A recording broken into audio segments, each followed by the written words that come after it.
journey that we can take in our lives is a mere 18 inches. And that's from our minds to our heart.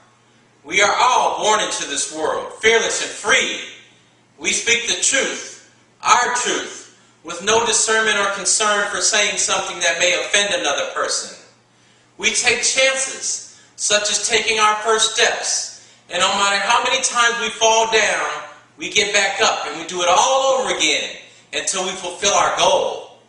As we get older, we gain knowledge, whether it be from our parents, teachers, or society, and we learn how we're supposed to act, supposed to think, supposed to live. Events take place in our lives that shape our beliefs and values, whether they be traumatic or well-meaning lessons from our parents and teachers, telling us things such as, don't talk to strangers, it's dangerous. Then as we get older, we wonder why it's so hard for us to make friends. Right now, I will share with you my story, my experience that took me on a long journey that has me living from my heart instead of my mind.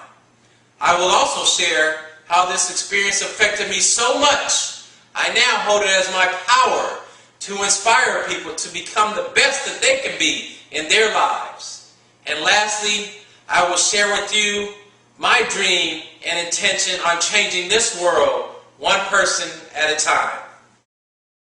Imagine yourself going to the grocery store on a lovely spring morning, walking through the store with your basket, rolling with your groceries around, then coming around a corner to encounter several people in front of you. Then all of a sudden, you feel all these eyes of the people come upon you, like you're no good or like you're being judged by all these people. The fear just becomes overwhelming and your heart starts to beat very fast and you start sweating like crazy, uncontrollable sweat, as to where your clothes become drenched in sweat like you just got out of the shower in all your clothes. The fears become so unbearable that you just leave your groceries in your car behind and everything, and you just leave the store with nothing to show for your effort in grocery shopping. Just another week of bare cupboards at home. Or imagine going to the airport and standing in line for your boarding pass. And the fear of judgment rears its ugly head once again. And this time, there's no escape. There's a long, winding line, and you're right in the middle of it. And you start to sweat again. The sweat is uncontrollable, and you use your sleeve as a towel to wipe your head, and your shirt starts to show sweat all over your shirt, underneath the armpits, and all around. And once you get your boarding pass, you escape to the bathroom just to dry off or to change your shirt because you know you have to go through the same endeavor in the security line. This was very embarrassing and so disturbing. This was my life for 20 years, living with the fear that had control of my whole mind. I was diagnosed with social anxiety disorder, which is a fear, an intense fear of social situations causing overwhelming distress and an impaired ability to function in some or all areas of your life. This started in my early 20s and lasted in my early 40s. It stripped me of all my hopes, dreams, and desires. I became very despondent and very depressed and so lonely.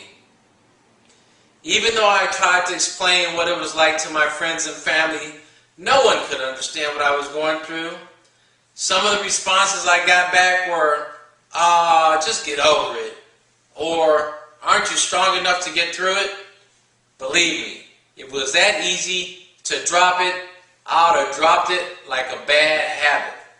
But it consumed my heart, my soul, my whole being. It had total control over me.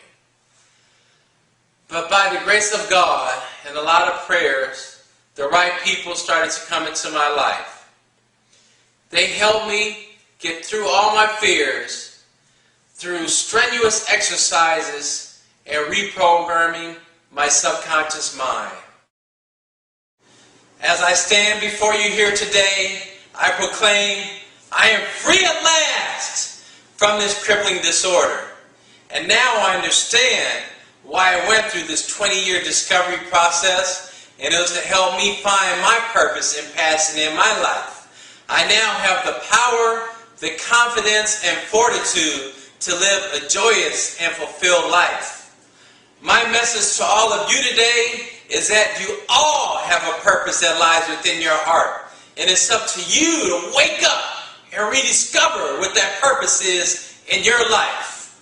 We all have this in us. And like the great Martin Luther King Jr., I too have a dream and an intention to help you discover your purpose and passion in your life. I have a dream that all humans become so disgusted with the way the world is run by ego, that we fight for our own power to become the best person that we can be in our lives, to align with the goodness that we all have inside of us. I have a dream that we come together as one world community to cooperate, collaborate, and co-create to help each other instead of compete with each other. I have a dream that we create an atmosphere so that we can live with love in our hearts instead of hate in our minds. As you can tell, I'm very passionate about people. I love people and I love to hear their stories. And when you are courageous enough to tell your story, it is then when you shall be set free. So take those first steps again. Fight for your truth. Become your true authentic self once again. Ladies and gentlemen, it's time for you to start living from your heart instead of your mind.